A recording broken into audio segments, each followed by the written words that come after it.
আরও একবার ভুল ধারণা তৈরি হয়ে গেল অনির্বাণের মনে রায়েদের বাড়িতে যাওয়া মাত্রই। হ্যাঁ বন্ধুরা, ভিডিওতে লাইক দিয়ে দেখতে থাকুন। রায়েদের বাড়িতে যাওয়ার উদ্দেশ্যে অনির্বাণ বলতে থাকে শর্মিকে, জানিস তো শর্মি, আজকে আমি রায়ের কাছে গিয়ে হাত জোর করে ক্ষমা চাই। আমার যে খারাপ ব্যবহারটা আমি ওর প্রতি করেছি সেই সব কিছুর জন্য আমি ওকে ওর কাছে ক্ষমা চাইবো। আচ্ছা শর্মি, তোর কি মনে হয় আমাকে অবশ্যই ক্ষমা করবে তো? তখন শর্মি বলতে থাকে যে তুই এরকম করে যদি ওর কাছে গিয়ে বলিস তাহলে অবশ্যই ও ক্ষমা করবে। কেন করবে না বলতো? তুই তো এমন কোনো কাজ করে দিসনি যে এটা একবারই ক্ষমার অযোগ্য। তখন এই কথা শোনা মাত্র অনির্বাণ বলতে থাকে, না রে, আমি যে ব্যবহারটা ওর সাথে ফুলসজ্জার রাতে করেছি সেটা সাক্ষী তো তুই ছিলিস না, তাহলে তুই বলতিস। একজন মেয়ে হিসেবে ওর যথেষ্ট পরিমাণে অসম্মান করেছি, আর এই অসম্মানটা ও কোনোভাবেই কাম্য ছিল না, জানিস তো? তখন শর্মি বলতে থাকে, দাদা ভাই ও অনেক বড় মনের মানুষ, তো তাই আমি বলবো আর যাই হোক না কেন ও তোর থেকে মুখ ফিরিয়ে একবারই থাকতে পারবে না, তুই দেখিনিস। তখন একথা বলা মাত্র সৌর্যকে জঘন্যভাবে অপমান করতে থাকে নীলুর মা। বলতে থাকে যে আমার মেয়ের জীবনটাকে তো তুমি নরক বানিয়ে ফেলেছো, তোমাকে শুধু দোষ দেবো কেন সৌর্য?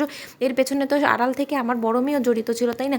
এখন আমার বড় মেয়ে যেভাবে তোমাকে ইশারায় নাচাবে তুমি সেভাবেই নাচবে। তুমি কি ভেবেছো আমি তোমাদের খেলা বুঝতে পারছি না? তুমি আমার নীলুর জীবনটাকে নিয়ে ছেলে খেলা করা শুরু করে দিয়েছো। আমি তো প্রথমে ভেবেছিলাম যে হয়তো বা নীলু মা হওয়ার মিথ্যে অভিনয়টা করেছে বিধে তুমি ওর উপরে এরকম করে রেগে আছো, তুমি ওর উপরে এরকম করে ক্ষোভ ঝাড়ছো, তোমার পরিবার ওর দিক থেকে মুখ ফিরিয়ে নিয়েছে। কিন্তু পরে যখন এই আসল কারণটা আমার সামনে ফাঁস হয়ে গেলো না, তারপরে আর যাই হোক না কেন আমি আমার মনকে স্থির করে ফেলেছি যে তোমার এরকম একজন পাষণ্ডর কাছে আর যাই হোক না কেন আমি আমার নীলুকে তুলে দেবো না। তখন নীলু এসে বলতে থাকে যে মা তুমি কার সাথে কী ব্যবহার করছো বলো তো? তুমি কি ভুলে গিয়েছো যে ও আমার হাজব্যান্ড হয় আর ও আমার স্বামী হিসেবে ও যখন নিজের ভুলটা বুঝতে পেরে আমাকে নিতে এসেছে তাতে কী বা এত আপত্তি তোমার বলো তো?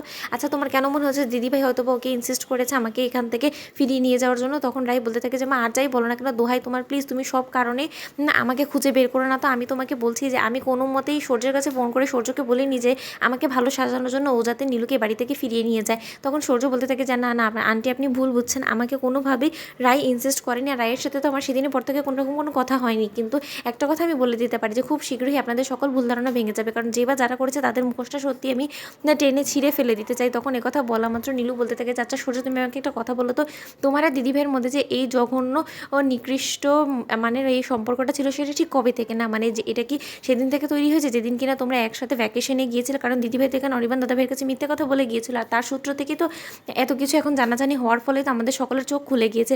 এখন কি তুমি তোমার সেই পাপের প্রায়শ্চিত্ত করার জন্য আমাকে এখান থেকে নিয়ে যেতে এসেছো, নাকি তোমার সত্যিকার অর্থেই তোমার মনে হয়েছে যে না তুমি তোমার ভুলটা বুঝতে পেরেছো তাই তুমি প্রায়শ্চিত্ত করার জন্য এখানে এসেছো আমাকে নিয়ে যাওয়ার জন্য? না আমাকে নিয়ে যাওয়ার পর তুমি কি করবে, টর্চার করবে, নাকি আমাকে খুব ভালোভাবে ওই বাড়িতে রাখবে সসম্মানে? কারণ তোমার বাড়িতে আর যাই হোক না কেন আমি যে মান সম্মানটা কোনোদিনও ফিরে পাবো না, স্ত্রী হিসেবে তোমার কাছে আমি কোনোদিনও মর্যাদা পারবো না, সবসময় যে আমি ঠকে যাবো, কারণ কারণ আমি তো দিদিভাইয়ের মতন হয়ে উঠতে পারবো না, তাই না? তোমার জীবনের প্রথম ভালোবাসা তো দিদিভাই ছিল। তখন সূর্য বলতে থাকে নীলুর হাত ধরে যে নীলু আমি তো এখানে তোমাকে নিতে এসেছি, তোমার দিদিভাইকে তো না, তাহলে এখানে কথা কেন ওকে নিয়ে উঠছে বলো তো? তো বন্ধুরা ভিডিওটি ভালো লেগে থাকলে লাইক শেয়ার করে সাবস্ক্রাইব করতে ভুলো না।